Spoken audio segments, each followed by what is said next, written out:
Bakit nga ba pinagsisisihan niya na pinakasalan siya ng mayamang lalaki? Bakit nga ba? You tell me. Okay. So, pinakasalan siya ng mayamang lalaki, pero ito ay nagdudulot ng kalituhan sa kanyang buhay. Kaya siya ay nag-message sa akin. I-share ko sa inyo para maging aware kayo and educated when it comes to marriage and relationship. Okay. So, yan yung content natin ngayon. I know and I knew na marami ang magiging interested dito. Ang sabi niya, to give you an overview, no, bird's eye view. Good provider si Mister. Siyempre mayaman. Kaya yumaman dahil masipag, masikap, magaling sa negosyo. Very good man sa mga anak at sa kanya. Mabait, working hard. Binibigay ang magandang buhay at nagpapasalamat naman si Mrs. sa natatamasa niyang rangya at kaalwanan sa buhay. Pero feeling niya mag-isa siya sa kanilang marriage. Alone sa marriage. Malupit, no? Feeling niya nag-iisa siya sa kanilang buhay may asawa. Buhay mag-asawa. Akala niya na ang pagpapakasal sa mayaman ay magdudulot ng kaligayahan. Kaya kayo na mga nagmimithi na mag-asawa ng mayaman, pag-isipan niyong mabuti. Okay. Ang kanyang husband, ang sabi niya sa akin, ang chat niya sa akin, sobrang boring daw. Yun ang kanyang terminologies na ginamit. No? Sobrang boring. Sagad daw. So, yun yung description niya. So, na-boring siya sa relationship, sa madaling salita. Bored. No? Walang excitement. Bakit niya nasabi na walang excitement? Kasi ganito daw. Ikinumpara daw niya yung buhay niya at saka buhay ng mga kaibigan niya. Kinumpare niya at nakita niya na yung buhay ng mga friends niya, no, na hindi kayamanan, no, middle class, nakita niya na interesting yung marriage, interesting yung kanilang buhay, exciting ang kanilang buhay na mag-asawa. Nagbabakasyon, may family day, no, sweet yung asawa, laging may time yung husband, no, kitang-kita niya na malambing ang asawa, may oras sa kanyang wife. So yun yung napapansin niya. Simple pero nakakapagpaantig ng damdamin niya. At yun yung nagpalungkot sa kanya, no? So, yun na nga, tuloy natin. So, ang nakikita niya dito ay yung time, no? Yung time ng mag-asawa. Ang kanyang husband ay walang ganitong ginagawa. Puro trabaho, puro negosyo. Kung hindi pa niya sasabihan, hindi gagawin. Kumbaga ay nare-request pa niya at pinipilit pa niya yung mister niya. Ang sabi pa sa kanya, kung gusto ko daw, ito sabi niya, kung gusto ko daw ng mga bakasyon, mga time na yan, mga date, gagawin daw niya. Para lang sa aking kagustuhan. Ang ayaw kasi ni Madam dito, yung ganon na senaryo. Pissed off siya dito sa ganitong senaryo na kung hindi pa niya sasabihan, hindi gagawin, so walang kusa. At mabigat pa sa kalooban nung kanyang husband yung kanyang sinasabi na mga request na, uy, mag-date naman tayo, lumabas naman tayo sa every weekend ng mga bata, ganyan. Walang ganon. Sapilitan pa, napipilitan, bakasyon naman tayo sa ibang bansa, o kaya bakasyon naman tayo sa Boracay, o kaya sa Palawan, walang ganon. So, na kinukonsensya pa siya o sinasabihan pa siya ng mga kung ano-ano ng kanyang husband na, uy, dapat magpasalamat ka kasi kaya ako namang ginagawa to para sa kinabukasan natin, no? Para sa kinabukasan ng mga bata. Magpasalamat ka kasi may trabaho ako, may negosyo ako, ganyan-ganyan. So, ginaganon siya.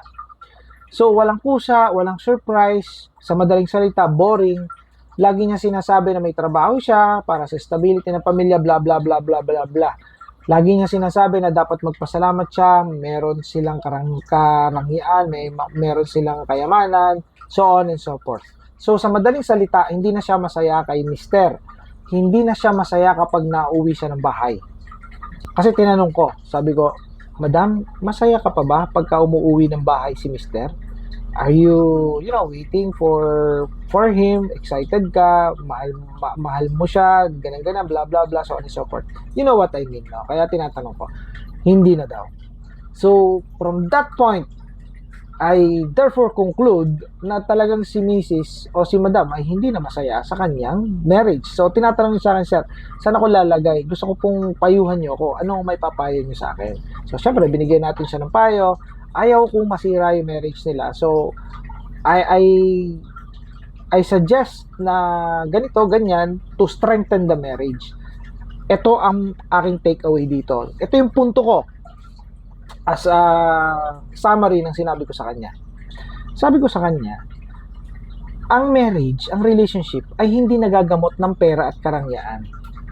Yun ang maling akala ng mga kalalakihan na kapag binigay nila ang karangyaan at kayamanan at pera sa mga misis nila, ay yun ay satisfied na ng ganon. Yun ang kanilang malaking pagkakamali.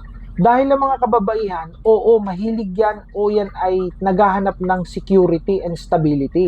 Pera, no? Naghahanap yan ng properties. Oo, nandun na tayo. Pero yun ay isang parte lamang na hinahanap ng mga kababaihan. Ang hinahanap ng mga kababaihan ay hindi lamang yun. May hinahanap sila kagaya ng emotional needs. May emotional needs ang mga kababaihan na dapat pinufulfill ng mga kalalakihan. At ganoon din naman ang mga kababaihan. Habang nagtatrabaho si Mr., provide, binibigyan din naman nila ng emotional support o ng emotional na pangangailangan. So, ang marriage ay mayroong iba't ibang mga pangangailangan. So, ito ay dapat naiintindihan ng mga kalalakihan at kababaihan. Ang nagiging problema kasi, tayo ay mayroong lisensya sa driving, may lisensya tayo sa ating profesyon. Halimbawa, ako nurse, meron akong lisensya sa pagiging nurse. Abogado, may lisensya sa pagiging abogado. Pagiging doktor, may lisensya. Dahil itong lisensyang ito ay katunayan na ikaw ay nag-aral. Minaster mo, inaral mo yung iyong profesyon. Pero ang marriage license na ibinibigay sa atin, no, ini-issue sa atin pag tayo ay kinakasal o bago ikasal o ikinasal, walang matinding pag-aaral. Hindi natin pinag-aaralan kung ano ang marriage. Wala tayong masyadong kaalaman tungkol dito. Yan ang malaking pagkakamali ng ating buhay. So dapat kapag tayo pumasok sa marriage, dapat marami tayong alam. And ito na nga, ini-educate ko na kayo.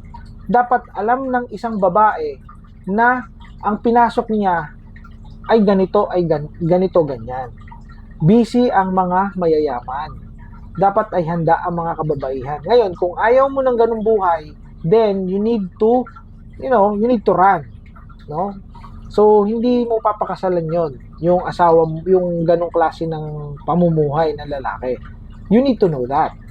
And, kung sakali naman na pumasok na kayo dyan, kung ganun ang sitwasyon, kailangan naiintindihan ng lalaki at ng babae, ni husband at ni wife, na kailangan ang marriage ay may ganitong klase ng pangangailangan.